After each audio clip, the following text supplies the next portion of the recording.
What's up, guys? I'm gonna yap again about eccentric overload training. Today I'm gonna be talking about the differences between standard training and eccentric overload training.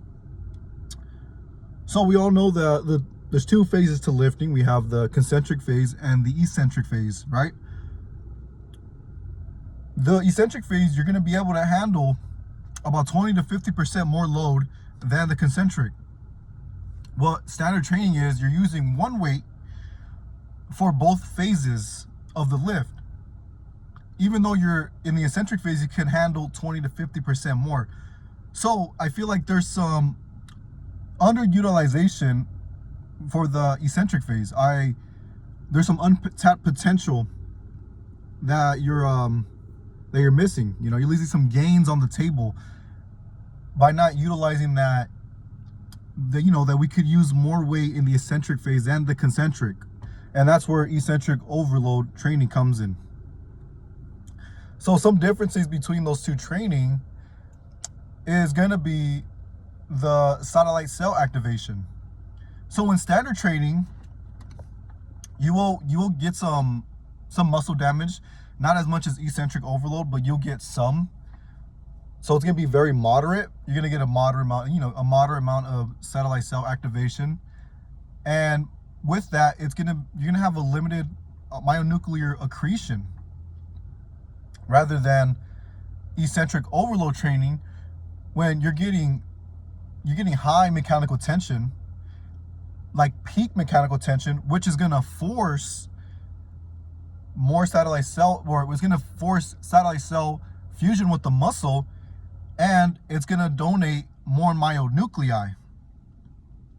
So when you have more nuclei to fiber ratio, muscle fiber ratio, you're going to have more potential for growth.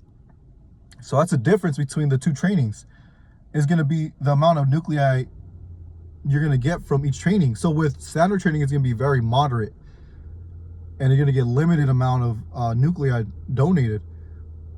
And that's when people they hit a plateau because they can't break past that myonuclear domain size limit. What that basically is, your muscle's going to have a size limit before, and to break through that limit, you're going to need more nuclei to get past that limit. Pretty much, that's what it is in layman's terms. So with eccentric overload training, you're gonna damage the muscle more severely than standard training, which is gonna force, like I said, satellite cells to fuse with the muscle and donate its nuclei. But with standard training, yes, you will damage the muscle very moderately, but you're gonna have limited nuclei accretion. So that's gonna be the first difference. Another difference between the two trainings is the fiber recruitment. So with standard training, let's say you're doing 3 sets of 10 to 12 at like 65%. That seems to be the basic protocol for standard training. With that, you're going to be recruiting your type 1 muscle fibers first, and then your type 2A muscle fibers will be recruited after, due to fatigue. Which, the type 2A muscle fibers are still powerful and explosive. They're more fatigue resistant than type 2X. Okay, now with eccentric overload training, you're going to recruit type 2X right away because of the mechanical tension, because how heavy the load is. Now, it's going to be, with eccentric overload, the loads you're going to be using is supramaximal loads. So it's going to be 100 to 130% of your max that you're going to be doing for multiple reps and sets. So that is going to recruit type 2X right away, rather than standard training where you're recruiting type 1 first, which is slow twitch, and then type 2A muscle fibers, which is still powerful and explosive, but not as much as type 2X. Now, type 2X has the greater size potential than the other two type of muscle fibers. That's why if you look at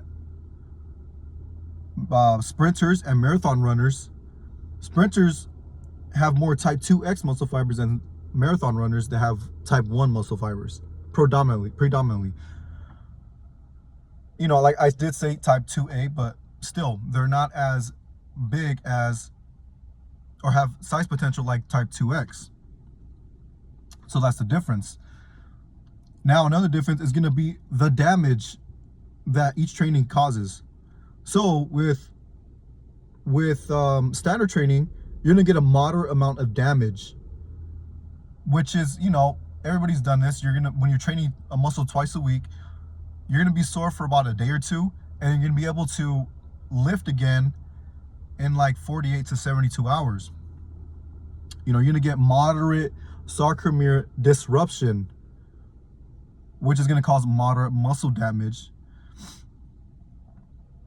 So with eccentric overload training, you're going to get severe sarcomere disruption, which is going to require a stronger repair and remodeling response. And with that, when you repair and remodel correctly, if you nail down your nutrition, your recovery, your sleep, and all that, your body is gonna super compensate by making your muscles more resilient to further damage.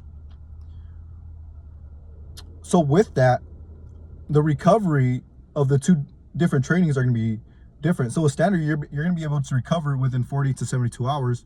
But with eccentric overload training, you're going to get DOMs, and you're not going to be able to train until 7 to 14 days.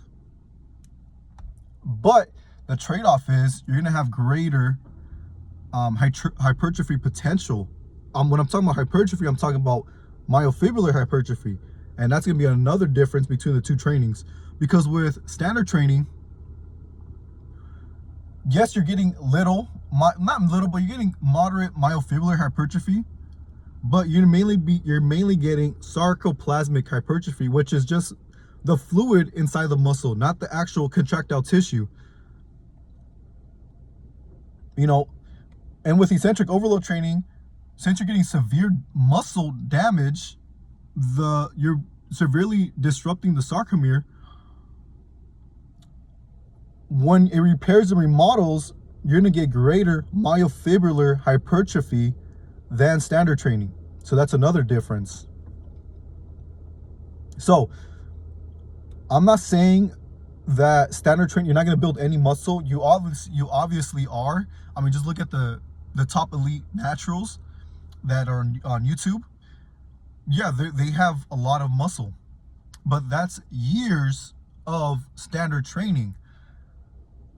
What I'm trying to say is that eccentric overload training, it's going to get you to that destination faster than standard training. That's the claim I'm making. Based on what I've been learning, what I've been reading up on, is that eccentric overload is greater for myofibrillar hypertrophy, which is the muscle that you want. You want myofibrillar hypertrophy. Sarcoplasmic hypertrophy is just a fluid in the muscle. So that's why when say an athlete is trying to become more explosive and powerful, and they're doing standard training, it's very little that they're building up their myofibrillar hypertrophy. Mainly sarcoplasmic is going to make them less explosive and powerful. But when an athlete does eccentric overload training, they're actually building the contractile tissue, making them more explosive and powerful. So I'm saying that, well, people are going to mix this up with like heavy training, like oh well, why don't you just do sets of 5 to 8 or 3 to 5 with heavy weight? That's going to build your myofibrillar. Yeah, but mainly your CNS as well. But what I'm talking about is eccentric overload training, which is 100 to 130% of your max that you do eccentrically for multiple reps and sets, say 5 to 8 reps. But you're only doing the eccentric phase. So you're getting help through the concentric, and you're lowering the eccentric with that amount of weight. That's going to cause that not severe muscle damage. That's what's going to cause that significant muscle damage, which is going to trigger that stronger repair and remodeling process.